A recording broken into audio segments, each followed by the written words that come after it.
Ayan, dito tayo sa Seoul Forest, tatambay sa park for today's video. 1 hour siya from Hongdae. Nag subway plus bus. Ayan, meron daw insect garden and restaurant. And restrooms. Ayan, dito tayo.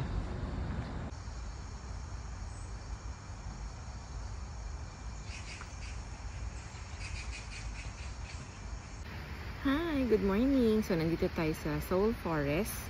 An hour away siya from Hongdae. So, pagkatapos ko iniwan yung luggage ko sa hostel kasi too early for check-in, dito muna ako tumambay. Tapos, nandito lang ako. May mga, talaga, tables and benches na pwedeng kainin.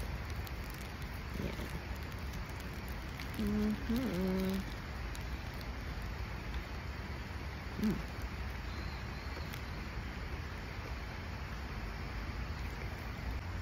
Ayan, in ba kayo angulo? Tapos story time na lang pala tayo. Tapos since Terminal 1 pala ako kanina, first time ko maka-experience ng overbooking si PAL. Naririnig ko lang kasi na kung meron daw gustong mag-avail or mag-volunteer na i-give up yung seats nila, meron silang $200 na cash compensation. Tapos meron pa silang hotel accommodation kasi yung next flight would be kinabukasan pa ng madaling araw. Tapos meron ding 2,000 ata na food allowance. So ilang beses sila nag-announce na 200 and then after siguro 3 announcements ng 200 tinaas nila ng $300.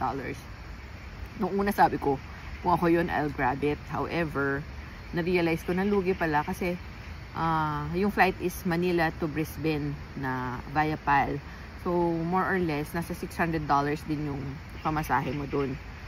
So, for me, hindi siya sulit. Siguro kung taasan pa nila, match the price ng airfare. Yan.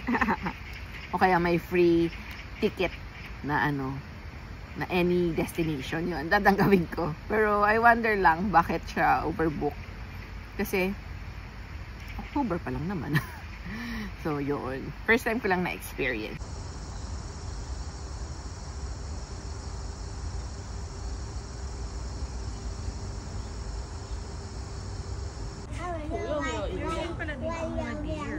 Parang Sanara.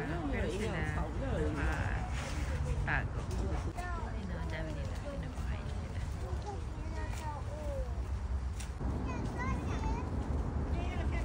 Unahan sila sa food.